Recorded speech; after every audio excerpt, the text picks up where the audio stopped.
Hey guys, how's it going on? And today here is episode 1 of the transfer review. We saw the first video, we talked just about Gakpo. Today we're going to be talking about quite a few more. Starting off with Max Wober, who has joined Leeds United for around £12 million. The Austrian centre-back joins in what I think is needed. The player can play at both centre-back and at left-back. Probably preferably will be playing at left-back.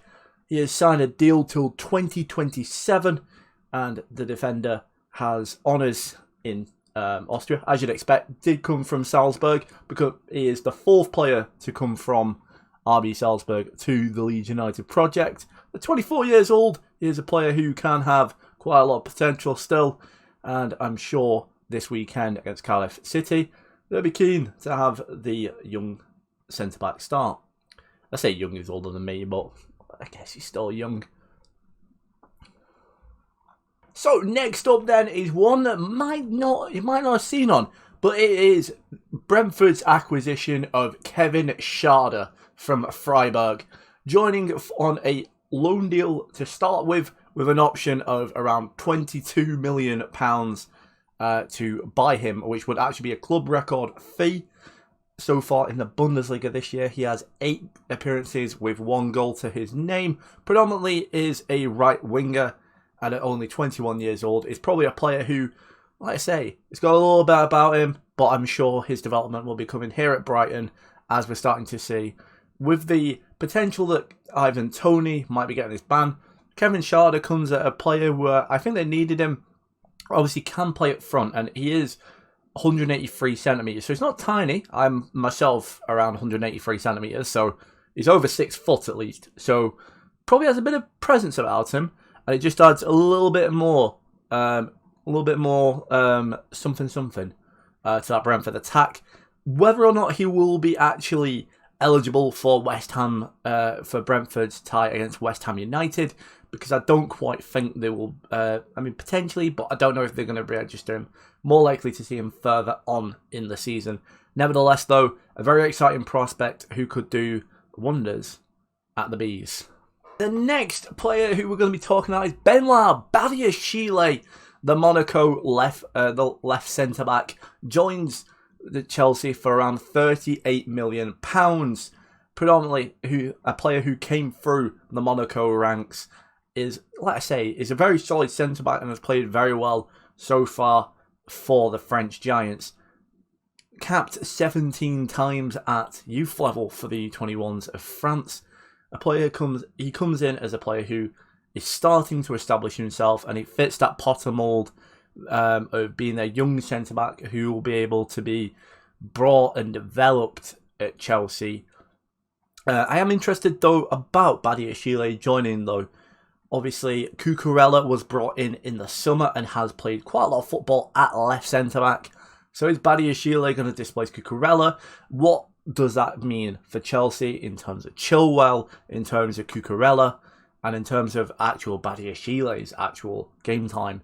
Joining for £38 million, it's not a terrible spend, but does bring Chelsea the January spends after just 5 days into January well north of £50 million after their acquisition of David Fofana from Mulder and their acquisition of Adrian Santos as well.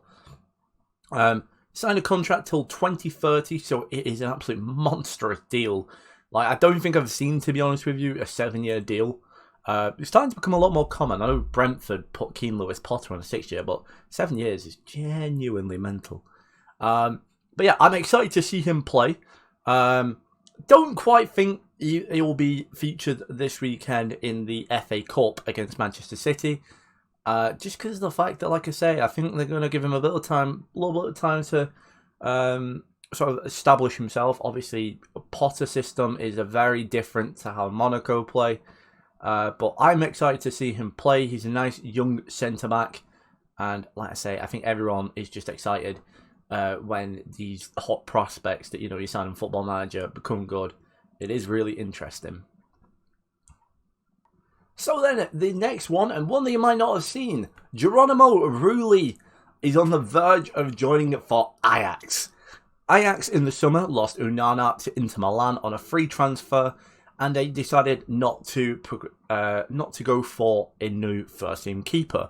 This time in January, though, they have bought themselves a brand new keeper in Rulli, the Argentine joining from Villarreal, and is at the time of recording in Amsterdam having his medical.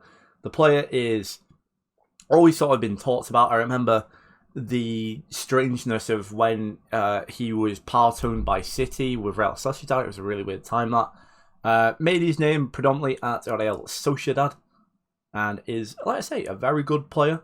And it'll be interesting how he gets on, obviously, with the Amsterdam outfit being in the Europa League.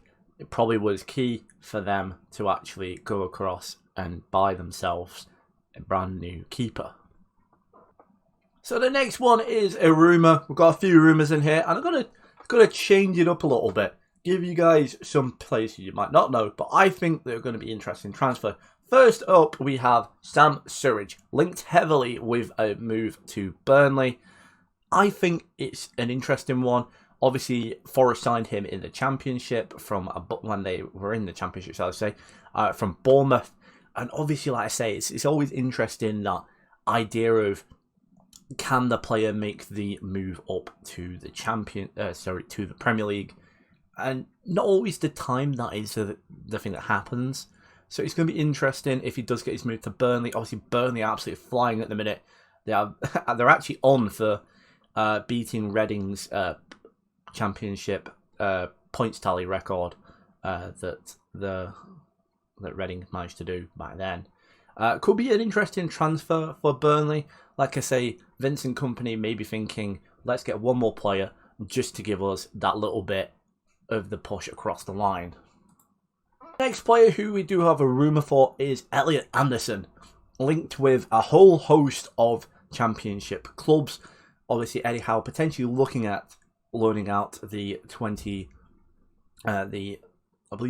ruled out on loan just to give himself a bit of experience. Obviously, 8 appearances so far in the Premier League, and also has featured in Newcastle's Carabao Cup adventure. I think it could be interesting. You have to look at where he goes, because I think a lot of that is just going to depend of, like I say, who gets the best out of him. Linked heavily with Hull, alongside Hull also been linked with recently. They've been linked with Connolly from Brighton as a striking option, so it's clear Hull trying to do that. Also been linked with Luton Town. But I do think Elliot Anderson, like I say, it needs to make sure that Eddie Howe needs to make sure that he does actually just pick the right place for him to go out on loan to continue his development. Otherwise, I think that it's going to be a very interesting story, to be honest with you. If, they put him out on loan to a club that maybe plays a bit more conservative and don't really get the best out of Anderson, that's always a possibility that you do put yourself in when you do loan players out to the Championship. A lot of teams play very differently. We'll end the video off with Rangers being linked with John Fleck. A return for the Glaswegian.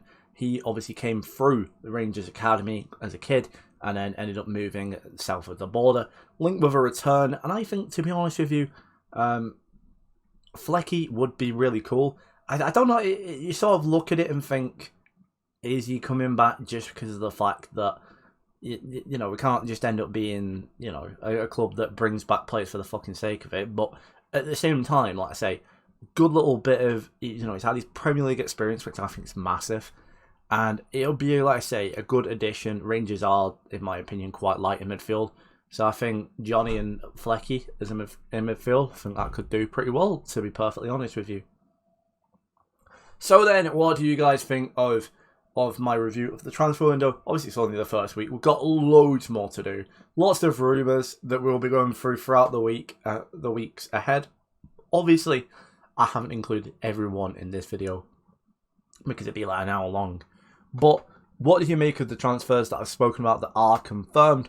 And what do you think about some of the rumours? Could have gone a bit more in depth. There's quite a lot of other players who have sort of joined, but like I say, I'm wanting I want to talk about the players who I know my friends are going to be like, listen, Luke, I appreciate that.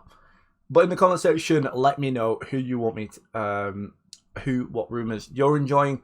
And let me know if you want me to research a player. I'm more than happy to, for next week's video, research this player and have a little bit of a piece on him next week. I'll be returning for the same time next week for a review of what happens next week. But until next time, I'm going to catch you on the flip side. Peace.